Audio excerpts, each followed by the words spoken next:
ادھر سے حدود حرم جہاں سے شروع ہوتے ہیں عرفات تک، خاص حرم کی جو سرکل کہلاتا ہے وہ اس سے بڑا ان کے دربار کا ایریا ہے، اور ایک میقات کا سرکل ہے جہاں سے احرام باندھ کے جانا پڑتا ہے. جیسے مدینے سے جانے والوں کو بیر علی کے پاس، وہیں مدینہ منورہ سے مکہ کتنی دور ہے؟ ایک اللہ پاک کے دربار کا اتنا بڑا ایریا ہے. ادھر سے یلملم، ادھر سے ذات عرق، ادھر سے فلاں، ادھر سے جدے سے پہلے سے بن لینا، جدے سے پہلے سے شروع ہو جاتا وہ ایریا حدود میقات کا جو احرام والے حالت کا ہے. تو اللہ کے گھر کے ادب اور احترام کے لیے اللہ تبارک و تعالیٰ کے دربار کی شان کے اعتبار سے اللہ تبارک و تعالیٰ نے ایریے بنائے ہوئے ہیں تاکہ اظہار ہو جائے کہ وہ کتنا بڑا دربار ہے، کیسی عظمت ہے اس کی، کیسے تقدس ہے اس کا، کیسے بزرگی ہے اس کی. ایسے ہی کلام پاک کے اندر جو مضامین اللہ پاک نے بیان فرمائے ہیں میرے بزرگوں، حق تعالیٰ شانہ نے اپنی معرفت کے اعتبار سے بھی، خیر وہاں تو تین ہی ہے لیکن یہاں تو حد نہیں ہے، اتنے زیادہ ہیں. اب میری اور آپ کی جدوجہد ہے، اللہ کے راستے کی محنت، اللہ سے مانگنا، اللہ تعالیٰ کی بڑائی کو بولنا، اللہ پاک کی بڑائی کو سننا، اللہ کی بڑائی کو سوچنا، اللہ تبارک و تعالیٰ کی ذات و صفات میں، اللہ تعالیٰ کی صفات اور اسماء میں غور و فکر کرنا، اس سے پھر اللہ تبارک و تعالیٰ کی ذات عالی کے ساتھ ایمان میں اضافہ ہوتا رہتا ہے. اللہ پاک نے آسمان بنایا، ایک انداز ہے اللہ پاک کا کہ میں نے تمہارا آسمان بنایا تمہارے لیے، زمین بنایا تمہارے لیے، ستاروں سے مزین کیا میں نے اس کو تمہارے لیے پانی برسائے، تمہارے لیے پہاڑ کھڑے کیے، تمہارے لیے نہریں بہائیں، تمہارے لیے باغات نکالے، تمہارے لیے کھانے پینے کی چیزیں کی، تمہیں پیدا کیا، تمہارے ماں باپ کو پیدا کیا، تم سے پہلوں کو پیدا کیا، تمہارا وہ رب ہے. اب ایک آدمی کا کانسیپٹ بنتے جاتا ہے اللہ کے بارے میں، اللہ پاک ایسا ہے، اللہ ایسے ہیں، وہی مدبر امر ہے، وہی جو ہے زندے کو مردے سے نکالتا ہے، مردے سے زندے کو نکالتا ہے، وہی فالق الاصباح ہے، وہی صبح کا نکالنے والا ہے، وہی رات کا لانے والا ہے، وہی سورج کو نکالتا ہے، وہی سورج کو ڈبوتا ہے، اور وہی غلوں کو، دانوں کو پھاڑ پھاڑ کے اس میں سے غلے نمودار کرتا ہے، زمین میں مٹی میں ملا دیتے ہیں، ہر قسم کا بیج مٹی میں ملا دیا جاتا ہے. مٹی ایک ہی قسم کی ہے لیکن جس قسم کا بیج ہے اس قسم کے اعتبار سے اللہ تبارک و تعالیٰ اس میں سے پودا نکالتے ہیں. اس کا پودا الگ ہے، اس کے پتے الگ ہیں، اس کی خصوصیات الگ ہیں، اس کا پھل الگ ہے، اس کی اپنی خصوصیات ہیں، بے شمار چیزیں یہ کرنے والا اللہ ہے. ذالکم اللہ، یہ ہے تمہارا اللہ، یہ ہے تمہارا اللہ، یہ ہے تمہارا اللہ. جتنی چیزیں ہمارے اطراف میں انفس اور آفاق میں پھیلی ہوئی ہیں، ان سب چیزوں کو آیات الہی بنا کر، اللہ کی نشانی بنا کر، نشانی ہے، نشانی کہتے ہیں پہچاننے کی چیز کو، یہ نشانی ہے، یہ پہچاننے کی چیز ہے. تمام کائنات کے ذرے ذرے کو آیات الہی بنا کر تعارف کرایا کہ یہ میں ہوں، کیونکہ ذات کا تعارف نہیں ہو سکتا. اللہ تعالیٰ کی ذات کی کنہ جو ہے وہ پکڑ میں نہیں آ سکتی، کنہ ذات کو نہیں پکڑ سکتی حقیقت کو، کیونکہ اس کے لیے احاطہ چاہیے. مخلوق احاطہ نہیں کر سکتی، خالق احاطہ کرتا ہے. خالق محیط ہوتا ہے، مخلوق محیط نہیں ہوتی. جب محیط نہیں ہے تو پورا پتہ نہیں چل سکتا، تو ذات کا نہیں پتہ چل سکتا. جب ذات کا نہیں ہے تو صفات سے ہی پہچانت ہے، اسماء سے ہی پہچانت ہے، افعال سے ہی پہچانت ہے. اللہ کی صفتوں سے، اللہ کے ناموں سے، اللہ کے کاموں سے، اللہ رب العزت کے آثار سے اللہ تبارک و تعالیٰ کی پہچان ہے. ایک انداز یہ ہے.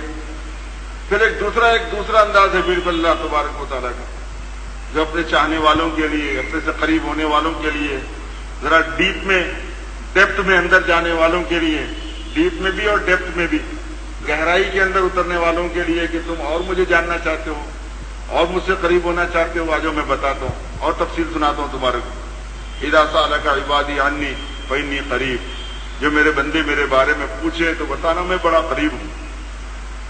اب اللہ پاک قریب ہے. اجیب دعوت الداعی اذا دعانی، جب بھی کوئی پکارنے والا مجھے پکارتا ہے تو میں جواب دیتا ہوں اس کا. اب اس کو سنے نہیں آتا، انہیں بہرا ہے، لیکن جب میں بتا رہا ہوں کہ میں سنتا ہوں، جواب دیتا ہوں، تو ہوگی بات تجھے سنائی دے نہ دے میرا بتانا کافی ہے. ومن اصدق من اللہ قیلا، اللہ سے زیادہ سچا کون؟ اللہ سب سے سچے. وہ کہہ رہے ہیں کہ اجیب دعوت الداعی اذا دعانی، جب بھی کوئی دعا کرنے والا مجھ سے دعا کرتا ہے تو میں اس کا جواب دیتا ہوں. دعا کرنا، دعا کرنے کی توفیق دینا، دعا کرنے کے لیے زبان سے الفاظ نکلوانا، یہ خود دعا کا جواب ہوتا ہے. یہ بھی جواب کی ایک شکل ہے، ورنہ کیوں توفیق دیتا ہوں؟ توجہ کی ایک شکل ہے، چاہت کی ایک شکل ہے. اللہ تبارک و تعالیٰ کے ہم سے چاہنے کی وجہ سے ہم اللہ کو چاہتے. اللہ تبارک و تعالیٰ کے ہم سے چاہنے کی وجہ سے ہم اللہ کا نام لیتے. اگر اللہ ہمیں نہ چاہے تو ہم ان کا نام نہیں لے سکتے. حضرت شیخ الحدیث رحمۃ اللہ علیہ نے وہ فضائل اعمال میں واقعہ لکھا ہے نا کہ ایک بزرگ جو ہے نا ایک خادمہ کو، ایک باندی کو خرید کر لائے. اب وہ بیچاری رات میں عبادت کر رہی تھی، اور عبادت کرتے کرتے اس نے یہ کہا کہ اللہ تو مجھ سے جو محبت کرتا ہے اس کی قسم تو مجھے معاف کر دے. تو ان بزرگ نے سن لیا. انہوں نے کہا کہ اللہ تجھ سے محبت کرتا ہے یہ تو کیسے کہہ رہی ہے؟ تو رات میں کھڑی ہوئی اللہ کی عبادت کر رہی ہے، تو یہ بول کہ میں تجھ سے جو محبت کرتی ہوں اس کی قسم کر دے. تو مجھ سے جو محبت کرتا ہے اس کی قسم تجھے. تو کہنے لگے وہ مجھ سے محبت کرتا ہے اس لیے اس نے مجھے اندھیرے میں اپنے سامنے کھڑا کیا ہے، ورنہ تیری طرح مجھے بھی سلایا ہوتا. جیسے تجھے سلا دیا ہے غافل بنا کے، مجھے بھی سلا دیا ہوتا. پھر اس نے مجھ سے محبت کی اس لیے اس نے مجھے کھڑا کیا. رب تعالیٰ شانوں کا نام لینا، ان کا روزہ رکھنا، ان کے لیے نماز پڑھنا، ان کے لیے، ان کے دین کے لیے فکر کرنا، ان کے لیے جمع ہونا، صرف ان کی نسبت پر جمع ہونا، بات سننا، بات سنانا، کوئی غرض نہیں، کچھ لینا دینا نہیں. یہ ان کی محبت کی علامت ہے. وہ چاہتے ہیں، انہوں نے کرم فرمایا ہے، انہوں نے محبت فرمائی. اسے فرمایا اجیب دعوت الداعی اذا دعانی، جب دعا کرنے والا دعا کرتا ہے تو میں اس کا جواب دیتا ہوں. فلیستجیبوا لی ولیؤمنوا بی. اب یہ کہ صاحب اللہ تبارک و تعالیٰ نے یہ تو بتا دیا میں قریب ہوں. حضور پاک صلی اللہ علیہ وسلم نے یہ بتا دیا کہ جب تم اللہ تبارک و تعالیٰ کو سوچو گے اللہ تمہارے قریب ہوگا. احفظ اللہ یحفظک، احفظ اللہ تجدہ تجاہک.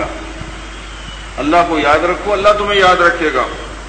اور اللہ تبارک و تعالیٰ کو یاد رکھو تو اللہ کو تم اپنے سامنے پاؤ گے. اللہ کو یاد رکھو، اللہ کو تم یاد رکھو گے تو اللہ کو سامنے پاؤ گے. اندھیرے میں، اجالے میں، خلوت میں، جلوت میں، رمضان میں، غیر رمضان میں، مسجد میں، گھر میں، آفس میں، دکان میں، مزدوری میں، نوکری میں. اگر آپ سوچیں کہ اللہ پاک کہاں ہے تو کہاں ہے؟ جہاں آپ سوچ رہے ہیں وہیں ہے، جہاں میں سوچ رہا ہوں وہیں ہے، جنگل میں وہیں ہے. حق تعالی شانو قریب ہے، اور ہر بندے سے قریب ہے، اور ہر مخلوق سے قریب ہے. بندے ہی بلکہ نہیں، اور بندی ہی نہیں، ہر مخلوق سے اللہ پاک قریب ہے. پر میں قریب ہوں. اب قریب قریب میں فرق ہوتا ہے. اپنا گھر بھی قریب ہے، گاؤں بھی قریب ہے، ایک شہر کے مقابلے میں دوسرا شہر قریب ہے. ظاہر ہے کہ بھوپال قریب ہے دلی کے مقابلے میں، دلی قریب ہے جدہ کے مقابلے میں، تو قریب قریب میں فرق ہے. چاند بھی قریب ہے سورج کے مقابلے میں، مریخ اور زہرہ کے مقابلے میں. تو قریب قریب کا کیا مطلب ہے؟ اللہ پاک نے فرمایا کہ ارے میں بہت قریب ہوں، اتنا قریب ہوں کہ میں تمہاری جان سے زیادہ قریب ہوں. اللہ پاک قریب ہے اور جان سے بھی زیادہ قریب ہے. نحن اقرب الیہ منکم ولکن لا تبصرون. نحن اقرب الیہ من حبل الورید. ہم شہرک سے زیادہ قریب ہیں. ہر انسان کی جان اس سب سے زیادہ قریب اس کی جان ہے. جان سے زیادہ قریب کیا چیز ہو سکتی ہے؟ مگر اللہ تعالیٰ فرما رہے ہیں کہ چونکہ جان، تمہاری جان میرے سے ہی قائم ہے، اس لیے میں جان سے پہلے تم سے زیادہ قریب ہوں. اتنے قریب ہیں اللہ تبارک و تعالیٰ. اب یہ بھی ایک ان کا تعارف ہے، ایک خالق مالک ہونے کا تعارف ہے، حاکم رب ہونے کا تعارف ہے، بڑے ہونے کا تعارف ہے، عظیم ہونے کا تعارف ہے، نافع اور زار ہونے کا تعارف ہے، ایک یہ بھی تعارف ہے۔ عجیب ہے میرے دوستو کلام پاک۔ اب جتنی محنت کی جائے گی اللہ پاک اتنی بات کھولیں گے، جتنی محنت کی جائے گی اتنی معرفت حق تعالی شانہ اپنے کرم سے نوازیں گے، اور جس کو جتنی معرفت اور ایمان ملے گا، معرفت کو ایمان سے تعبیر کرتے ہیں، ایمان کو معرفت سے تعبیر کرتے ہیں، جتنا ایمان ملے گا، جتنے ایمان میں اضافہ ہوگا، جتنے ایمان میں نورانیت آئے گی، جتنا اللہ تبارک و تعالیٰ کی اسماء و صفات کھلیں گی، حق تعالی شانہ کے نام اور حق تعالی شانہ کی صفات جتنا زیادہ کھلنا شروع ہو جائیں گی، اتنی زیادہ پھر بندے کی قیمت بنتی چلی جاتی ہے، اس کے عمل کی قیمت بنتی ہے۔ پھر انسان کے عمل کی قیمت اس کے ایمان کی قوت کے اعتبار سے ہوتی ہے۔ عمل میں فی نفسی کوئی جان نہیں ہوتی، بہت معمولی سی، لیکن اس میں جتنی زیادہ جان پڑتی جاتی ہے وہ ایمان کی قوت کے اعتبار سے پڑتی جاتی ہے۔ قوی ایمان والا سبحان اللہ کہتا ہے، اس کی بات ہی الگ ہے۔ قوی ایمان والا الحمدللہ کہتا ہے، اس کی بات ہی الگ ہے۔ قوی ایمان والا اللہ اکبر کہتا ہے، اس کی بات ہی الگ ہے۔ سبحان اللہ نصف المیزان، قیامت میں جو اعمال تولنے کے واسطے اللہ تبارک و تعالیٰ ترازو قائم فرمائیں گے، آدھے پلڑے کو ایک سبحان اللہ بھر دیتا ہے ثواب سے۔ اب ظاہر ہے کہ وہاں کلو 2 کلو 10 کلو 50 کلو 100 کلو کا تھوڑی ترازو ہے، وہاں پہ وزن اعمال آسمان و زمین کو ایک پلڑے میں رکھنے کے قابل ترازو ہے۔ وہ ایک پلڑے میں کلمہ رکھ دیا جائے، دوسرے پلڑے میں آسمان و زمین رکھ دیے جائیں، سمجھ میں آ رہا ہے نا؟ تو کلمے کا وزن اتنا ہوگا کہ آسمان و زمین اڑنے لگیں گے، تو وہ ترازو کا جو پلڑا ہے نا، اس میں آسمان زمین رکھ سکتے، ویسا ترازو ہے وہ۔ قوی ایمان والا سبحان اللہ کہے تو آدھا بھر جاتا ہو، الحمدللہ کہے تو پورا بھر جاتا، والحمدللہ تملأ او قال تملأ ما بین السماء والارض، الحمدللہ بھر دیتا ہے اس کو، یا حضور پاک صلی اللہ علیہ وسلم فرمایا کہ بھر دیتا ہے آسمان و زمین کے درمیان کے۔ ایمان کی قوت میرے دوستو،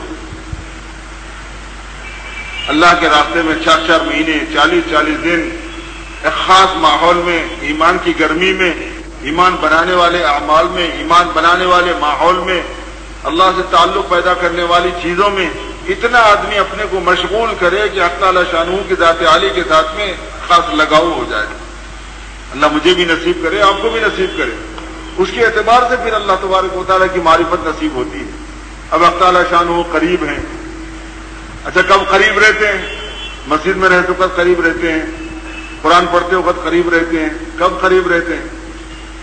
وما تكونوا في شأن وما تتلو منه من قرآن ولا تعملون من عمل إلا كنا عليكم شهودا إذ تفيضون فيه۔ تم کسی حالت میں نہیں ہوتے، اور تم کبھی قرآن پاک کی تلاوت نہیں کرتے، اور نہ اس کے علاوہ کبھی تم کوئی کام کرتے ہو۔ وما تكونوا في شأن وما تتلو منه من قرآن ولا تعملون من عمل۔ رمضان ہے، زیادہ لمبی زور سے بھی نہیں کر سکتے تقریر، پانی نہیں پی سکتے۔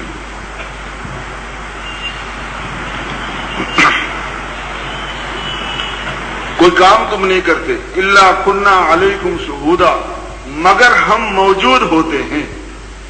تم قرآن پاک پڑھتے ہو، ہم موجود ہوتے ہیں۔ تم کسی حالت میں ہوتے ہو، ہم موجود ہوتے ہیں۔ تم کوئی کام کرتے ہو، ہم موجود ہوتے ہیں۔ الم تر ان اللہ یعلم ما فی السماوات وما فی الارض، تمہیں نہیں پتا ہے کہ اللہ تبارک و تعالی جانتا ہے سب چیزوں کو جو آسمان میں ہے، سب چیزوں کو جو زمین میں ہے۔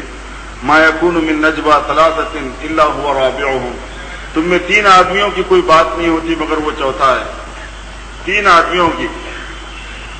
ولا خمسة الا هو سادسهم، تم میں 5 آدمیوں کی کوئی بات نہیں ہوتی مگر وہ چھٹا ہے۔ ولا ادنى من ذلك ولا اكثر الا هو معهم، اور نہ اس سے کم تم کوئی بات کرتے ہو، نہ اس سے زیادہ مل کے تم کوئی بات کرتے ہو، مگر ساتھ میں وہ ہوتا ہے۔ اینما کانوا، جہاں کہیں تم ہو۔